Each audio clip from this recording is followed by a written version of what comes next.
Olá, meus queridos irmãos, muito boa noite a todos, ou bom dia, boa tarde, não sei se você está assistindo ao vivo ou se está vendo depois, mas seja muito bem-vindo ao nosso estudo bíblico, o último estudo bíblico deste ano de 2024.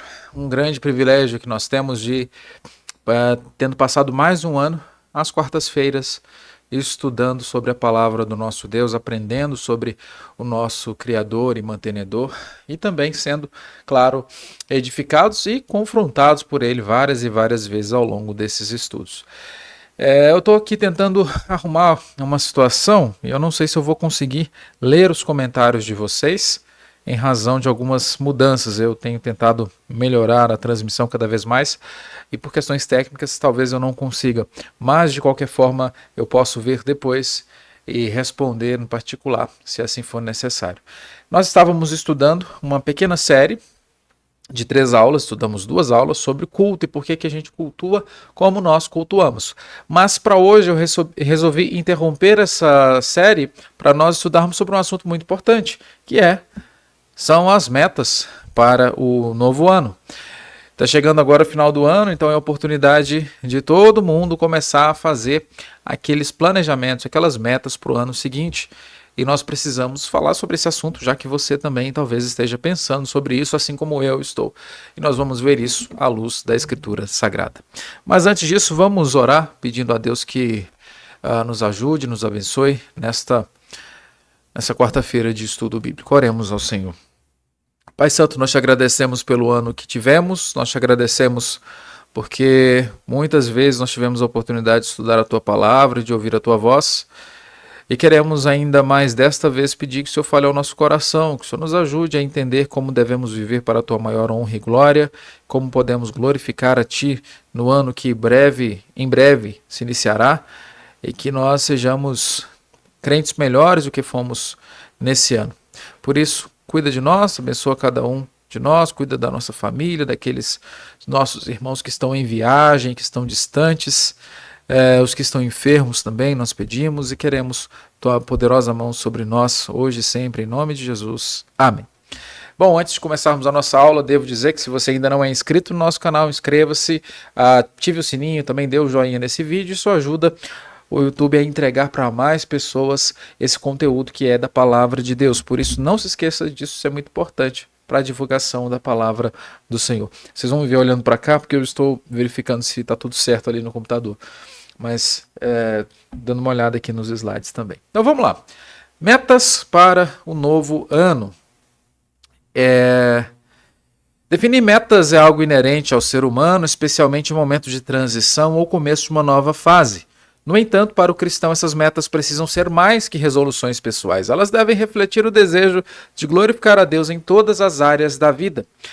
O que eu quero dizer com isso é que é muito comum a gente encontrar, tanto na nossa vida quanto na de outras pessoas, ciclos, recomeços. Por exemplo, dia que talvez seja mais cheio nas academias, seja segunda-feira, que é dia de recomeço. Geralmente a pessoa está vivendo uma vida meio bagunçada em relação a alimento, saúde, exercício físico, etc. Aí chega numa quinta-feira, ela fica sem paciência e fala, vou entrar na academia.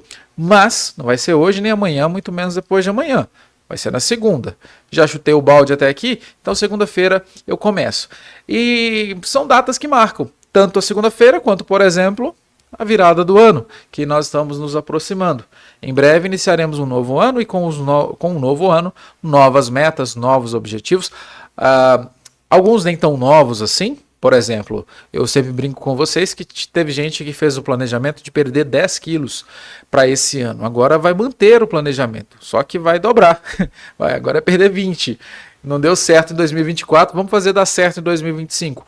Mas, brincadeiras à parte, realmente uma oportunidade de nós repensarmos, né? Encerra-se esse ano, começa um novo ano e a gente precisa fazer coisas novas, consertar aquilo que precisa ser consertado e assim por diante. Então nós vamos falar sobre esse assunto, já que envolve todos nós. Eu tenho as minhas metas e tenho certeza que vocês também têm as suas. Por exemplo, alguns exemplos de metas. Juntar dinheiro é uma meta, todo mundo quer ter uma reserva melhor, quer guardar um dinheiro para poder se suprir caso exista alguma emergência ou coisa assim.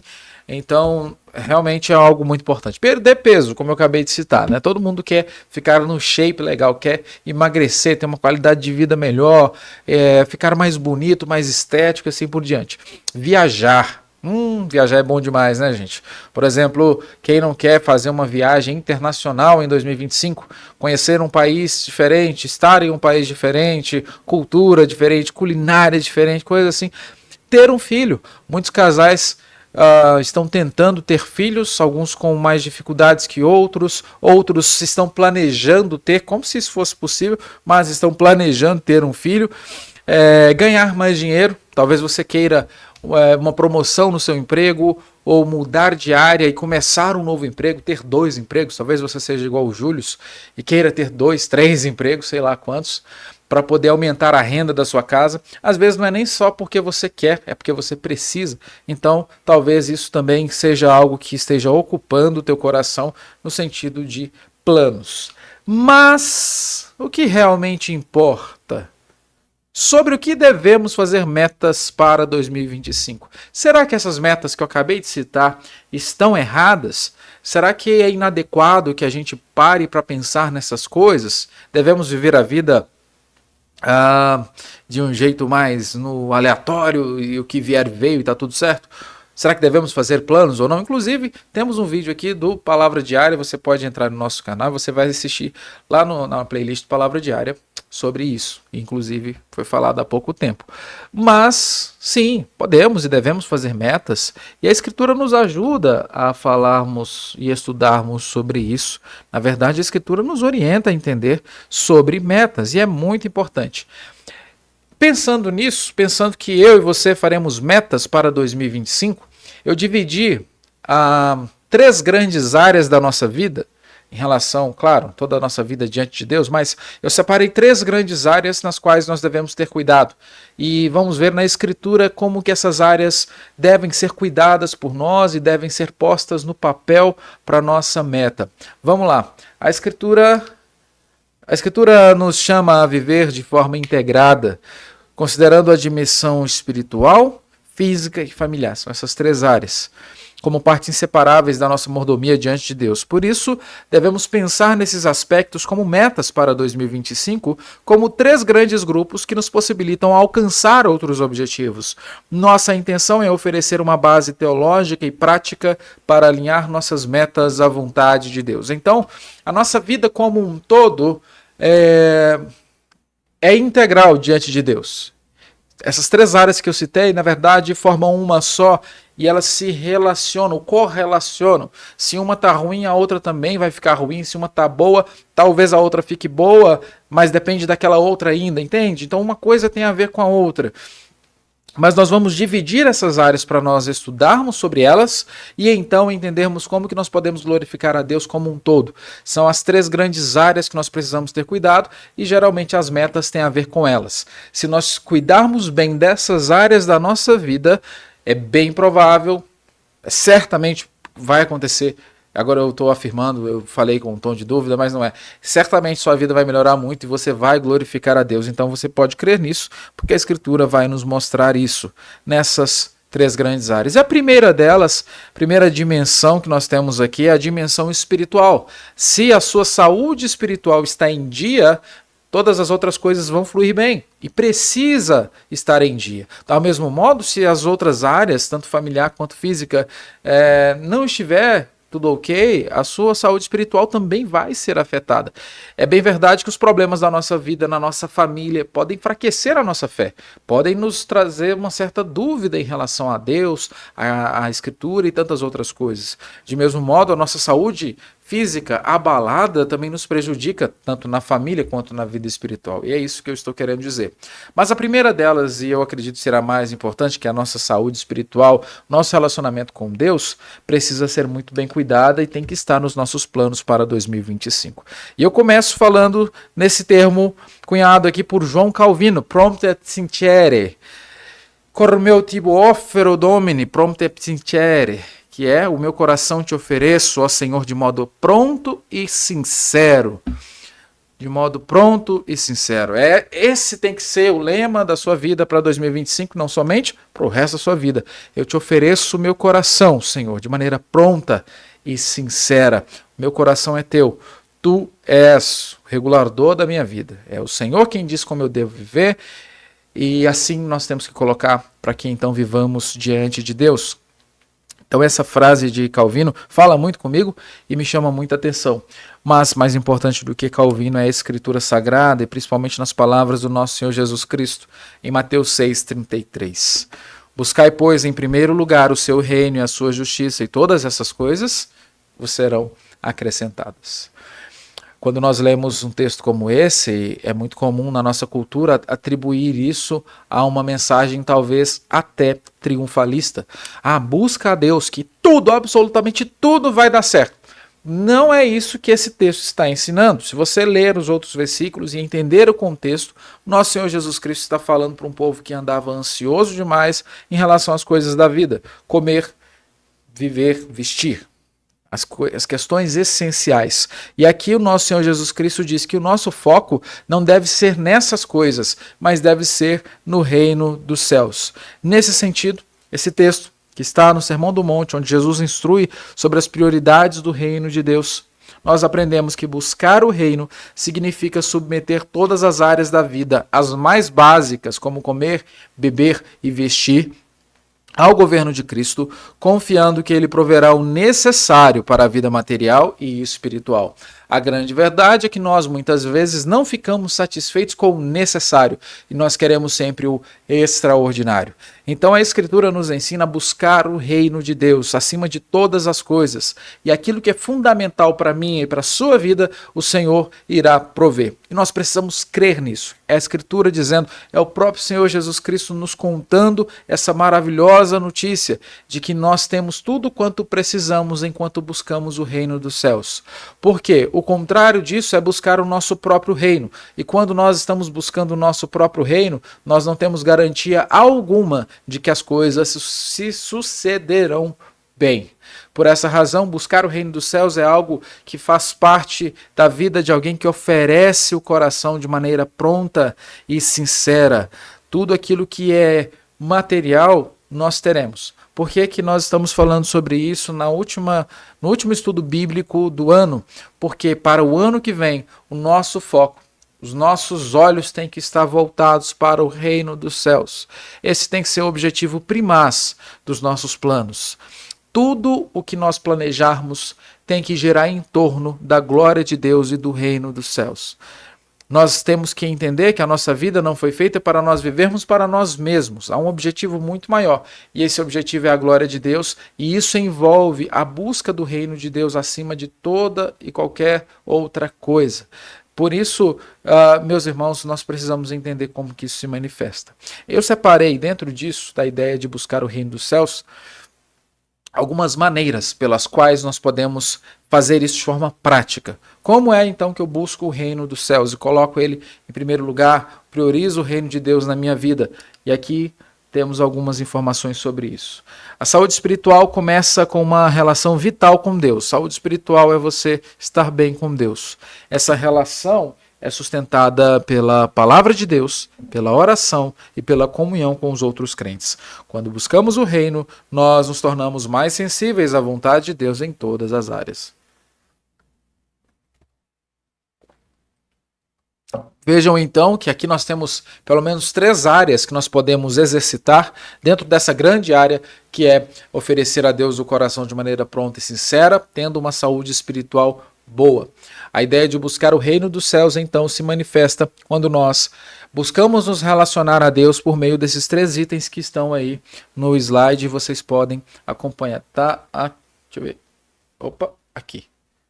Esses 3 aqui. Legal fazer isso. Então, vamos lá observar cada um deles, cada um desses textos bíblicos, para entendermos melhor como nós podemos priorizar o reino de Deus na nossa vida. 2 Timóteo 3, 16 e 17 é um texto muito conhecido que diz: toda a escritura é inspirada por Deus e útil para o ensino, para a repreensão, para a correção, para a educação na justiça, a fim de que o homem de Deus seja perfeito, e perfeitamente habilitado para toda boa obra. Então a Escritura Sagrada fala de si mesma e nos ensina que toda ela é inspirada por Deus. Isso é, ela é soprada por Deus. Deus fala conosco por meio da Escritura Sagrada. Então, se nós queremos priorizar o reino dos céus, e nós queremos, a primeira coisa a fazer é priorizar a palavra de Deus. Se você não lê a Escritura, se você não medita na Escritura Sagrada, se você não ouve bons sermões e boas devocionais, não tem uma vida de estudo da Escritura, muito dificilmente você estará priorizando o reino de Deus. Na verdade, não tem como você priorizar o reino de Deus se você não tem uma rotina de leitura e de estudo da palavra de Deus. E com isso, é claro, eu estou falando além daquilo que você faz aqui no domingo. Domingo de manhã e de noite, ou mesmo hoje, na quarta-feira. É muito além disso. Estou falando de quando você acorda, de quando você vai se deitar, de segunda a sexta.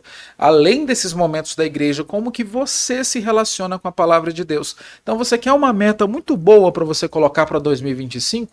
Leitura da palavra de Deus. Leia a palavra de Deus de uma maneira mais dedicada. Procure ler a escritura toda.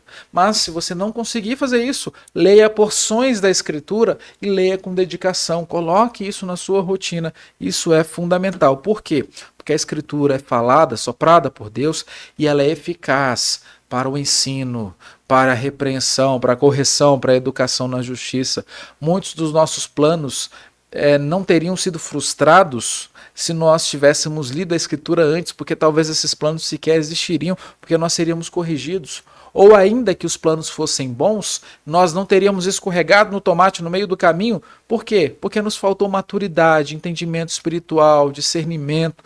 Por quê? Porque não temos lido a Escritura. Então leia a Escritura e com isso você vai priorizar o reino de Deus e o seu coração estará alinhado à vontade de Deus, estará alinhado à palavra de Deus, a fim de que o homem de Deus, e aqui a palavra homem no sentido geral, a humanidade, o povo de Deus, seja perfeito e perfeitamente habilitado para toda boa obra. Então a primeira coisa é você ter uma vida de leitura, de palavra, de buscar a palavra de Deus. Coloque isso para 2025. Daqui a pouco a gente vai voltar a falar disso. Agora, Filipenses, deixa eu ver se está passando. Eu não estou enxergando, mas tá bom. Imagino que esteja aí Filipenses, capítulo 4, de 6 a 7. Não andeis ansiosos de coisa alguma, em tudo, porém, sejam conhecidas diante de Deus as vossas petições, pela oração e pela súplica com ações de graças. E a paz de Deus, que excede todo entendimento, guardará o vosso coração e a vossa mente em Cristo Jesus. Vida de oração anda junto de vida de leitura da palavra. É aquela conhecida ilustração de que você tem dois remos num barco, um é estudo da palavra e o outro é oração, e se você remar apenas com um, você não vai para lugar nenhum, fica em círculo. É isso mesmo, você precisa remar com os dois, com a oração e com a leitura da palavra. Inclusive, o tema da nossa igreja, a primeira igreja presbiteriana de São Bernardo do Campo, para 2025 é Orare et Labutare. Isso é atribuído a Lutero, falando justamente sobre o nosso dever, agora na dúvida se Lutero ou Calvino, mas sobre o nosso dever de orar e trabalhar. Exatamente isso.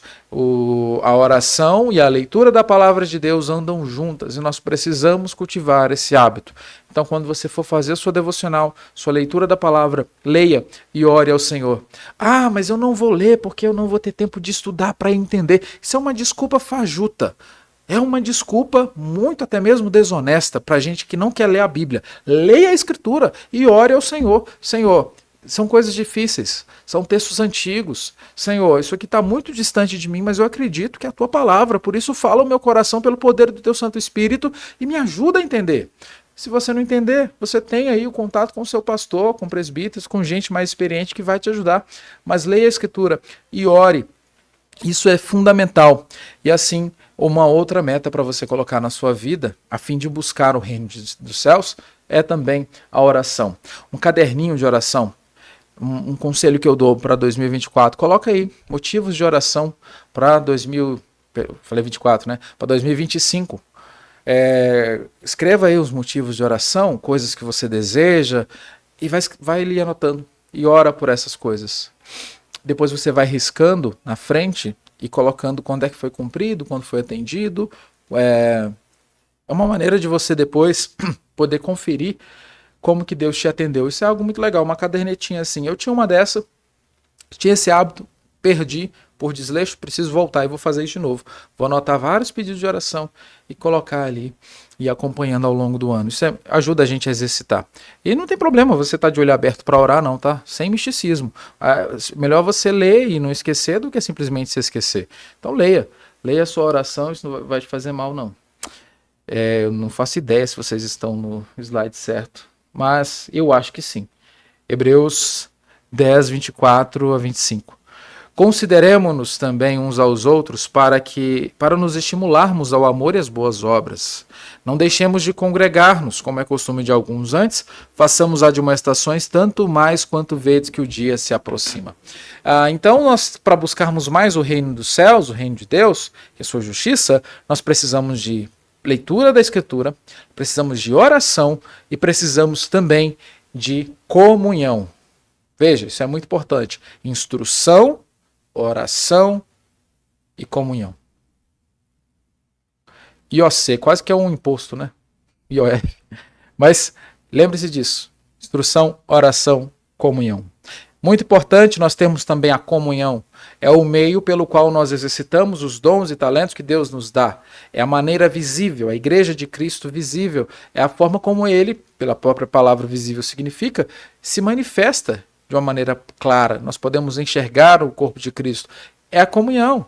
São os irmãos, as pessoas que você vai ajudar a aconselhar, as pessoas que vão te aconselhar, os sermões que você vai ouvir vindo desse púlpito, as aulas que você vai aprender daqui, gente que vai poder orar por você quando você estiver mal, você orando por pessoas que estiverem ruins também. Tudo isso faz parte do exercício de buscar o reino de Deus acima de todas as coisas. Então, em vez de você encher a sua agenda com tarefas que vão te tirar o tempo que deveria servir para glorificar a Deus em uma vida de comunhão, talvez você deva reduzir a sua agenda, trabalhar menos, viver de uma forma um pouco limitada, sim, talvez, e se dedicar mais ao reino dos céus. Isso com certeza será muito mais lucrativo no final das contas. Então, Hebreus 10, 24 a 25 nos fala sobre a comunhão. Agora, sim, agora o slide está correto. Nós vamos ver aqui algumas, de uma maneira geral, aquilo que nós já falamos sobre como estabelecer essas metas. Estabeleça um plano de leitura, use um plano de leitura bíblica anual ou temático, use metas reais. Está aqui negrito ainda, use metas reais, por quê? Tem gente que fala, eu vou ler a Bíblia toda esse ano, sim, de capa a capa. E aí começa, Gênesis, vai, ó, narrativa legal ali, criação, José, Jacó, Isaac, Esaú, briga de família, isso, aquilo, outro, interessante, beleza. Aí chega no Êxodo, o bicho tá pegando ali, deixa meu povo ir, let my people go, tá, nossa, praga, isso, aquilo, outro. Aí já começa com instrução de tabernáculo, de construção de coisa, aí, né, beleza. Chegou em Levítico, começou a falar de matar bicho, negócio assim, sacrifício, coisas difíceis, aí já dá uma desanimada e tudo. Gente, isso acontece. Isso acontece.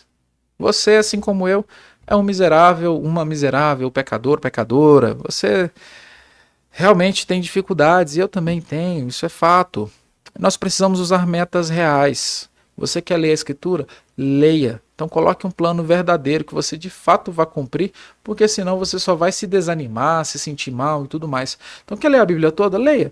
Mas não precisa pegar para ir de capa a capa. Começa lendo um livro que você de fato vá ler. Se você não tem costume de ler a Bíblia e você já está em pecado por isso, já está falhando contra Deus, não adianta você simplesmente dizer, não, agora eu mudei, sou uma nova pessoa, novo ano, vida nova, eu vou ler a Bíblia toda de ponta a ponta. Não, você não vai. Em 2024 inteiro você não foi capaz de ler um único livro da Escritura. Mas 2025 você vai ler a Bíblia de capa a capa. Claro que vai. Lógico que não. Então pegue uma meta real, faça o seguinte, comece, leia Gênesis, leia. É uma narrativa, os textos não são tão difíceis, você vai ler, você vai entender várias coisas. Leia depois o Evangelho de João, sim, não tem problema você pular para o Novo Testamento. Depois disso você volta, vai lá para Êxodo, que já tem aquelas coisas e tudo mais, leia. Depois leia uma epístola, vai lendo a Escritura. mais importante do que a ordem é você ler. Antes feito do que não feito. Então vá ler a Escritura. E com certeza Deus vai te estimular pelo Espírito Santo, pela ação que Ele vai operar no seu coração a ler mais a Escritura, e você não vai conseguir ficar sem. Até que você esteja, sim, maduro o suficiente para pegar em Gênesis e terminar em Apocalipse. Você terá essa capacidade, mas ela é exercitada. Mas o importante, o mais importante de tudo, leia a Escritura e use metas reais. Olha, eu quero ler todo o Novo Testamento esse ano. Talvez eu não vá ler a Bíblia toda, mas o Novo Testamento todo eu irei ler. Pronto, faça isso. Mas não se iluda e nem minta diante de Deus que você vai ler, sendo que você não vai. Desenvolva a oração, comece com 5 minutos diários, expandindo gradualmente. Faça. Eu não tenho tempo para isso. Acorda 5 minutos mais cedo e vai orar. Ora 5 minutos, tenta fazer isso, você vai perceber. Mas eu não consigo, é porque não exercita. À medida que você for exercitando, sua oração vai ficando cada vez mais longa, porque você vai perceber o tanto de motivos que você tem, tanto para agradecer quanto para pedir. E participe ativamente, envolva-se nos grupos pequenos da igreja. Nós temos aqui o TAV Homens, Teologia Aplicada à Vida Homens, temos o TAV Mulheres. Participe dessas atividades. Isso não é só para encher a agenda, é para abençoar o povo de Deus, para você ter mais ferramentas espirituais para você lidar com as suas dificuldades e o seu dia a dia. Por isso, homem ou mulher, se você ainda não participa dos nossos grupos, participe. Certamente isso vai ser de muito benefício para a sua vida. E assim você conseguirá priorizar o reino dos céus, oferecendo o coração de maneira pronta e sincera. Então até aqui nós vimos sobre o cuidado da saúde espiritual. Agora a gente vai continuar e nós vamos falar sobre o cuidado do templo do Espírito. Essa meta com certeza está no papelzinho de tanta gente nesse país, do mundo, né? Todo mundo quer melhorar o corpo e a gente vai ver o que a Escritura fala disso. 1 Coríntios 6, 19 e 20, o apóstolo Paulo nos diz: ou não sabeis que o vosso corpo é santuário do Espírito Santo, que está em vós, o qual tendes da parte de Deus, e que não sois de vós mesmos, porque fostes comprados por preço. Agora, pois, glorificai a Deus no vosso corpo. É muito legal isso. Esse texto do apóstolo Paulo nos dizendo que o nosso corpo não nos pertence, ele é santuário do Espírito Santo. E o nosso dever é cuidar bem desse corpo. Nós temos um grave problema hoje. Nós não temos falado muito sobre esse assunto. Pastores não têm falado muito sobre isso. Presbíteros também não. A igreja em geral não tem se preocupado com isso. A gente tem cuidado de outras áreas e cuidamos bem. Mas precisamos nos corrigir nessa também. É muito importante entender sobre o cuidado do corpo e o cuidado do templo do Espírito Santo. Meus queridos irmãos, quem está dizendo isso a vocês é alguém que, mesmo muito jovem, começou a colher consequências muito ruins da falta do cuidado com o corpo. E eu me arrependo muito disso, de não ter cuidado adequadamente. E graças ao bondoso Deus, meus olhos foram abertos ainda em tempo, ainda jovem, e eu tenho feito aquilo que é necessário para mudar isso. Ainda estou longe de onde eu quero chegar, mas também já não sou quem eu era. E eu falo isso para vocês com muita seriedade. É muito importante a gente saber cuidar do nosso corpo. E eu vou falar sobre isso o ano todo, vocês vão me ouvir falando muito sobre isso. É uma área que eu tenho estudado, que eu tenho me dedicado e que eu quero falar mais, porque eu acho que, pastoralmente falando, isso é algo fundamental da nossa vida. Os crentes não têm se preocupado com o corpo. É comum por aí os crentes serem conhecidos como aqueles que comem demais. Crente não bebe, mas come com uma beleza. Isso soa até engraçado, mas não é. Isso é preocupante, porque a Escritura não elogia em momento nenhum o comer desenfreado. A Escritura não traz qualquer tipo de louros para quem é glutão. Muito pelo contrário, a Escritura critica. E se nós estamos sendo conhecidos assim, é porque nós precisamos corrigir esse hábito e não nos vangloriarmos dele.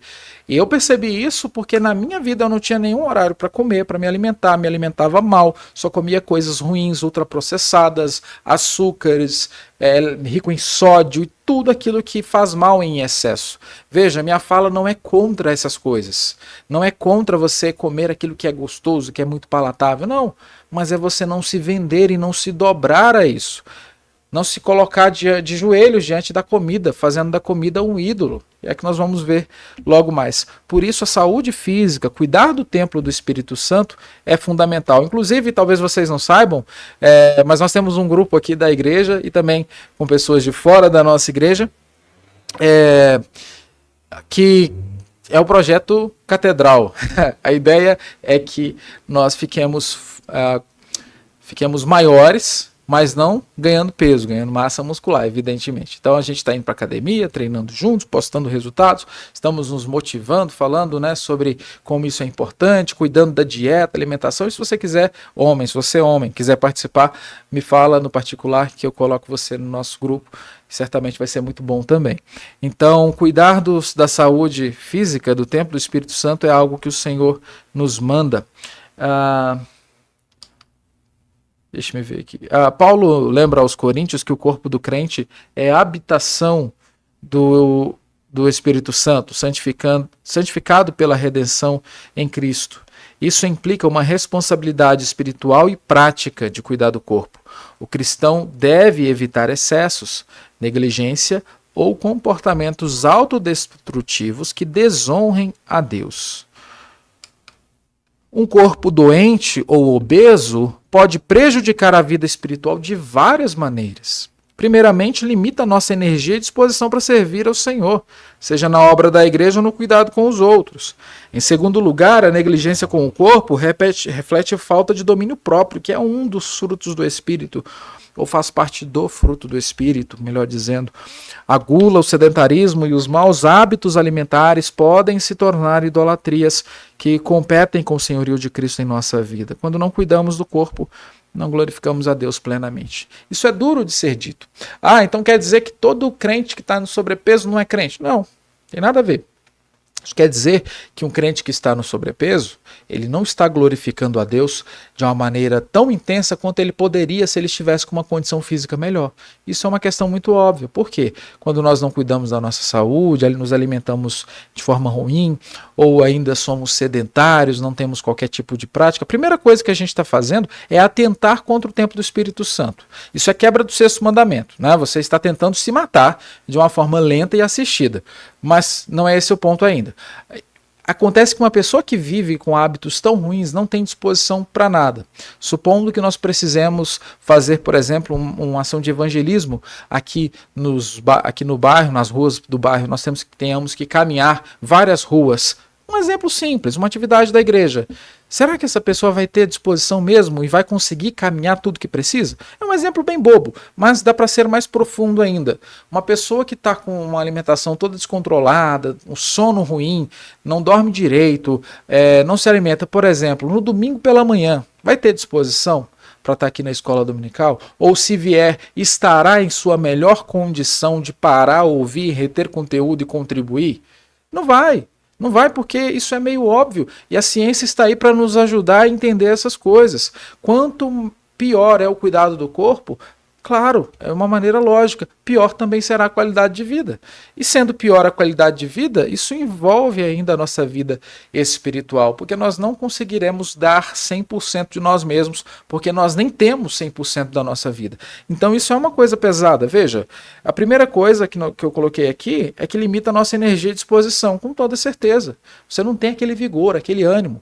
Você consegue imaginar que os grandes homens de Deus na história da Escritura mesmo foram homens que estavam ali no caso da obesidade? Não consigo pensar nisso, a Escritura não vê. Nós vemos o nosso Senhor Jesus Cristo e seus discípulos percorrendo longos e longos caminhos. Mas é claro, não tinha carro. Evidentemente. Entretanto, eles estavam fazendo aquilo que era preciso e eles tinham disposição para fazê-lo. Adão, por exemplo, colocando o nome de bicho, será que Adão foi criado ali com seus 45% de gordura corporal? Lógico que não, com toda certeza não. Por quê? Essa não é a maneira como Deus quer que fiquemos e nós precisamos cuidar do nosso corpo. Isso vai muito além de uma vaidade fútil, barata, em que estamos preocupados com redes sociais, com que as pessoas nos vejam. Não, nós estamos falando de cuidar da saúde para glorificar a Deus.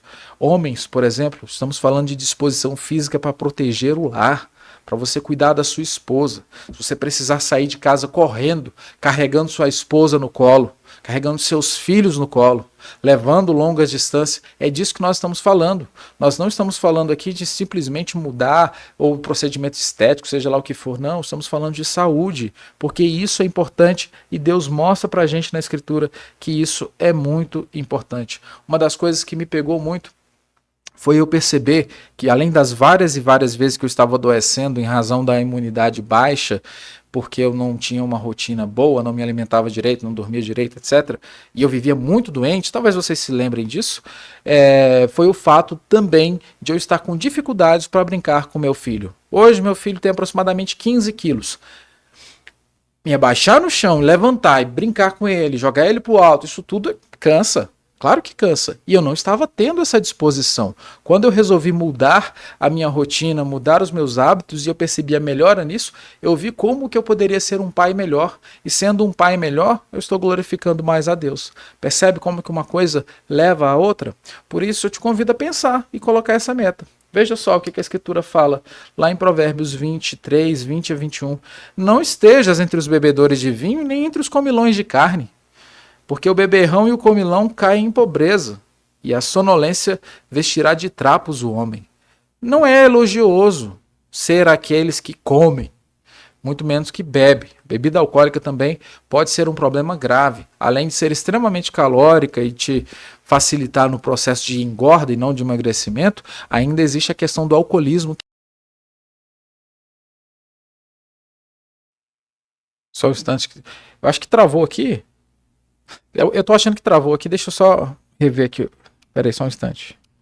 Isso aqui é ruim de ter que fazer a parte técnica toda, mas vamos lá. É isso. Então aqui eu estava dizendo que nós não devemos ser essas pessoas que vivem aí para comer. Na verdade, não devemos viver para comer, muito pelo contrário, a gente come para viver. E não devemos ser esses que bebem dessa forma, porque o alcoolismo realmente é algo muito perigoso e que afeta várias e várias famílias do nosso país. A gente não vai entrar na questão da bebida alcoólica aqui, porque a nossa aula não é disso, mas evidentemente que a Escritura condena a embriaguez, e uma vez que ela condena a embriaguez, é algo que deve ser preocupante também para cada um de nós, porque realmente o alcoolismo destrói famílias e pode destruir a vida de muita gente, com toda certeza. Então aqui vem algumas questões práticas. Planeje suas refeições, procure ajuda nutricional, procure um nutricionista. Veja, não seja ignorante quanto a isso. A ignorância é um dos problemas sérios, sabe? De dizer assim, não, eu tô bem, eu faço o exame agora, vai dar tudo normal. Pode ser que dê tudo normal, mas lá na frente, quando você adoecer, vai ser de uma vez também. Ah, não, tá tudo bem, eu não preciso me preocupar com isso não. Gente, cuidado com esse tipo de pensamento, com ignorância. Se você não está satisfeito com o seu corpo, assuma isso e cuide dele. Foi Deus que te deu e Ele quer que você bem, com uma boa condição física, com uma boa energia, glorificando a Ele de uma maneira como Ele de fato vai ser glorificado, não simplesmente pelas suas palavras, mas também pela sua vida como um todo. Adote um exercício, caminhadas diárias, musculação ou esportes que você aprecie podem ser formas de glorificar a Deus. Dá para você glorificar a Deus nas mais diversas modalidades esportivas, então coloque isso na sua vida. Faça alguma coisa. Tenham hábitos saudáveis e de esportes também. Priorize o descanso. Desenvolva uma rotina de sono adequada que restaure suas energias. Está mais que provado cientificamente que para a gente funcionar bem, a gente precisa dormir bem. E mais do que isso, a Escritura mesmo nos diz que nós precisamos dormir bem. A gente vê os salmistas dormindo, a gente vê o nosso Senhor Jesus Cristo descansando, sentindo no corpo essas limitações humanas, e nós precisamos dormir. O sono é muito importante, é nele que nós somos regulados, que nós aprendemos aquilo que vimos durante o dia e assim por diante. Muitos benefícios. Faça exames regularmente. Disfunções hormonais causam grande prejuízo. E aqui, homens e mulheres, gente, isso aqui é muito importante para todos nós. Cuidado com os hormônios. A gente precisa ter muita atenção para a gente poder lidar bem e viver bem.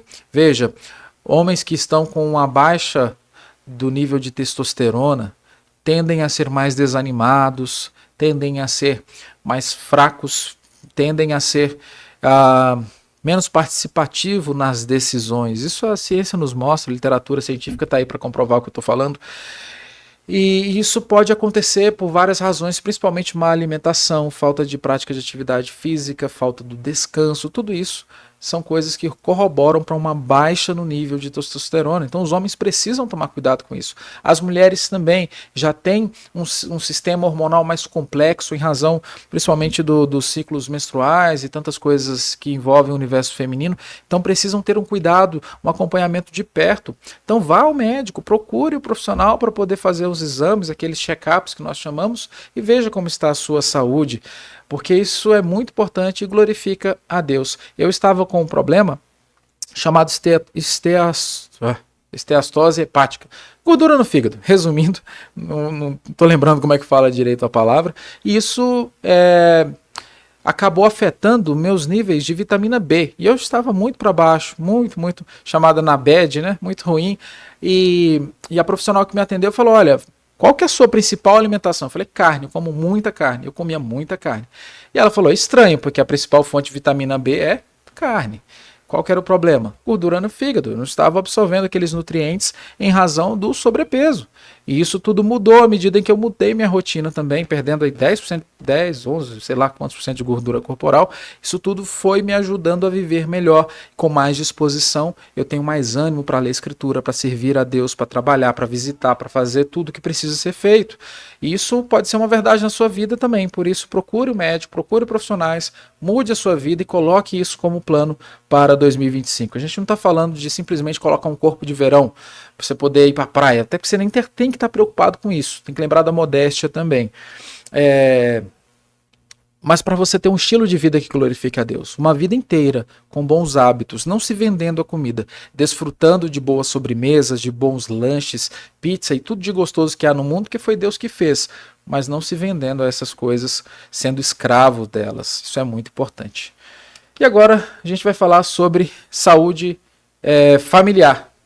Porque aqui nós estamos falando do nosso lar. Como eu disse a vocês, infelizmente, hoje eu não consigo ler os comentários e as participações por razões técnicas, mas depois eu vou procurar ler e responder as dúvidas caso elas existam. Então vamos falar de família, que é o último ponto aqui da nossa aula de hoje. Família é uma instituição criada por Deus, desenhada para refletir a sua glória e bondade, também a diversidade que há em Deus. Em Efésios, Paulo nos apresenta instruções divinas sobre o relacionamento familiar com base no modelo do amor redentor de Cristo. A carta aos Efésios é escrita por Paulo abordando a vida cristã em diversos contextos, incluindo a família. Os capítulos 5 e 6, Paulo apresenta o papel dos membros da família em harmonia com os ensinamentos de Cristo. Então, 2 textos aqui para nós pensarmos sobre isso. Esse, embora não pareça, é o assunto mais fácil de hoje, porque uma vez que a vida espiritual está ok e a sua saúde física também, a tendência é que sua família também esteja boa. Efésios 5, 25 e 26. Maridos, amai vossas esposas, como também Cristo amou a igreja, a si mesmo se entregou por ela, para que a santificasse, tendo-a purificado por meio da lavagem de água pela palavra. Pais, não provoqueis vossos filhos a ira, mas criai-os na disciplina e na admoestação do Senhor. Então nós vamos falar aqui basicamente sobre a família como um reflexo. Aqui eu não coloquei o texto para vocês, né? Aqui, beleza.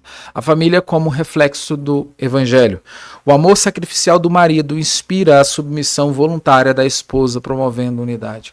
O marido que se sacrifica como Cristo se sacrificou pela igreja, isso mostra à esposa como que ela é feliz em poder ser submissa a um homem como este.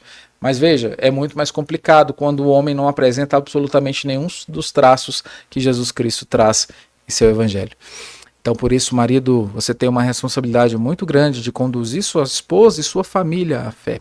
Essa responsabilidade é do homem, isso está claro na Escritura. Se você é mulher, é divorciada, é viúva, é solteira, saiba que você também tem essa responsabilidade de ir até Cristo, porque Ele é, acima de tudo, o exemplo máximo a ser seguido, e não um homem dentro de casa, que embora esse homem deva refletir a Jesus, nem todas são casadas, e talvez existam aquelas que sejam casadas com homens que não são crentes, mas entendam uma coisa, sejam submissas a Jesus Cristo, sejam submissas a Deus, vivam de acordo com a palavra do Senhor. E os maridos têm essa responsabilidade de ser um exemplo dentro de casa, um exemplo de temor, de piedade, de seriedade, de vida e dedicação no Evangelho e na Escritura Sagrada. Criar filhos. A criação piedosa dos filhos prepara a próxima geração para servir a Cristo e influenciar a sociedade. A nossa vida como pais, na criação dos nossos filhos, deve ser um exemplo de como a Escritura é que governa. Veja, quando você entende que como pai, como mãe, você tem ali uma responsabilidade de ser um embaixador ou uma embaixatriz, embora eu tenha visto muitas mulheres dizendo embaixadoras, você entende que você ali não está fazendo a sua vontade, você está fazendo a vontade de Deus, está anunciando aos filhos a vontade de Deus. Por isso você treina misericórdia, você treina paciência, você treina atenção, dedicação e tantas outras coisas. Então criar filhos é algo maravilhoso e é uma maneira como Deus trabalha o nosso coração e nos mostra como que Ele é misericordioso. Sempre que eu vejo meu filho cometendo algum pecado, e geralmente é o da desobediência em razão da fase em que ele está, e eu preciso discipliná-lo, eu sempre penso como que Deus me trata em tantas vezes que eu cometo os mesmos pecados. E por isso eu costumo tratar meu filho de uma maneira muito melhor do que eu trataria se eu não pensasse nisso. Por isso eu entendo a situação dele, eu o disciplino conforme a misericórdia, não me esquecendo da justiça, que é como Deus faz, mas eu sempre me lembro que Deus não me trata com todo o rigor que eu merecia, mas me trata mais com misericórdia. E criar os filhos é um exercício que nos ensina essa lição, que é muito, muito importante. Para os maridos, perguntas para você pensar e para você formular as suas metas para 2025. Estou liderando minha família com o mesmo amor abnegado de Cristo? Planeje atos concretos de amor sacrificial para o próximo ano. Amor sacrificial vai ser, como eu já comentei aqui, trabalhar menos, ficar mais em casa, talvez dar mais atenção aos seus filhos, perder peso para ter disposição de brincar com seus filhos, para cuidar bem da sua esposa. Isso é amor sacrificial. É parar com os maus hábitos, abandonar vícios, é viver uma vida de dedicação na palavra de Deus. Isso é amor sacrificial. Planeje atos concretos. Passeie com seu filho, brinque com ele, com a sua esposa. Tenha momentos bons, não precisa gastar dinheiro. Dá para criar memória de graça. Tem tantos lugares bons aqui na nossa cidade que você pode ir e não gasta um centavo, senão o do transporte. Faça isso. Tenha momentos em família, largue o celular, largue o trabalho e viva com a sua família, porque família a gente tem só uma. Se tiver mais, tem problema. Para os pais. Minhas ações refletem o amor de Deus e ajudam meus filhos a crescerem em piedade? Piedade. Hoje, aliás, ontem pela manhã, eu estava no supermercado e tinha uma mãe com uma criança, a mãe segurando o carrinho, a criança dentro do carrinho, como costumam ficar. E a mãe estava aborrecida com o pai, porque o pai não comprou algo que tinha que ter comprado, ou não passou a lista. Eu não entendi muito bem. Eu sei que por volta de uns 30, 40 segundos, aquela mãe ficou falando mal do pai para a filha, porque o pai não fez o que deveria ter feito. Veja, o pai possivelmente estava errado, não fez aquilo que tinha sido combinado, que deveria fazer. Mas será que é o melhor comportamento você jogar na sua filha criança, ali, uns 4, 5 anos, a incompetência do pai, vamos dizer assim, pela forma como ela estava falando? E ela começou a reclamar: nossa filha, seu pai é difícil demais, olha só como é que pode vir, e falando. Isso é o tipo de coisa que provoca a ira nos filhos. É você não agir com a devida piedade. É você, pai, você, mãe, discutir problemas na frente dos seus filhos, sendo que eles não têm maturidade para lidar com essas situações. É a alienação parental, é você simplesmente depreciar o teu cônjuge, ou sua esposa, ou seu marido, na frente da sua criança. Que ambiente você quer criar? Muito pelo contrário, você deve elogiá-lo, elogiá-la na ausência, para que seus filhos temam e amem os pais. Por isso, precisamos ter muito cuidado com isso, para que as nossas ações reflitam o amor de Deus e ajudem os nossos filhos a crescerem em piedade. Estabeleça uma rotina de discipulado e culto doméstico com seus filhos, integrando ensino e oração. Culto doméstico é muito importante. Pelo menos faça isso. Se você ainda não faz todo dia, faz pelo menos uma vez na semana, mas faça. Ore a Deus, ore com seus filhos, cante louvores, leia a Bíblia, ensine o catecismo, aprenda a se assentar com seu filho e falar da Escritura de uma linguagem que ele vai entender, converse com ele, conte histórias da Bíblia, fale para ele ou para ela aquilo que precisa ser dito, não deixe de discipular os seus filhos. Isso é muito importante, é um dever que todos nós temos. Coloque isso como meta para 2025 também e certamente Deus será glorificado. E assim nós vamos chegando à conclusão. E a verdade é, no próximo ano não teremos nada de diferente se nós formos os mesmos. Se queremos glorificar a Deus de forma mais abundante, devemos nos afastar de tudo que nos impede de cumprir esse objetivo. Estar com uma boa vida espiritual, física e familiar nos garante uma estrada bem pavimentada para a glória de Deus em nossa vida. Por isso, se você ainda não está preocupando com essas coisas, preocupe-se. Se você ainda não tem pensado nessas metas, pense. Porque cuidando desses pilares, certamente você vai ter um caminho muito mais fácil para glorificar a Deus. Se você não está com uma boa saúde, dificilmente você estará com uma boa disposição espiritual também. Porque é um bom sinal de que você não está cuidando bem do tempo do Espírito Santo, porque você não está se preocupando com o Espírito Santo. Talvez seja duro, mas ouça de novo e pense com muita humildade sobre isso. Talvez sua vida familiar esteja bagunçada porque você não tem energia para poder ir lá cuidar da sua família, porque você está comendo demais, está sedentário, não faz o que tem que fazer. Ou talvez sua vida familiar está bagunçada, principalmente porque você não está cuidando da sua vida espiritual. E assim vai, as coisas vão se ligando de uma a outra. Por isso, tome muito cuidado. Coloque esses planos e certamente Deus será mais glorificado na sua vida. O meu desejo é que nós estejamos aqui no próximo ano para estudar mais a palavra do Senhor, cumprindo com esse método, com essas metas de glorificá-lo mais, de honrá-lo mais com a nossa vida como um todo, oferecendo o nosso coração de maneira sincera, também o nosso corpo, também a nossa família. Que Deus nos ajude, nos abençoe e assim nos fortaleça hoje e sempre. Amém. Senhor, nós te agradecemos por essa aula, pelo privilégio que temos de mais uma vez estudar e ler a Tua Santa Escritura. Queremos pedir que o Senhor nos ajude nos nossos planos e metas para 2025. Primeiramente, te agradecemos por 2024, todas as bênçãos derramadas. E agora te suplicamos que 2025 seja da mesma forma, mas que sejamos outros, melhores, crentes mais maduros, dedicados, ó Deus, no trabalho. Ajuda-nos, ó Deus, a cuidar da nossa vida espiritual, a priorizar isso, a oferecer o nosso coração de maneira pronta e sincera, de cuidar, ó Deus, do nosso físico, da nossa saúde, sempre cuidando do templo do Espírito Santo.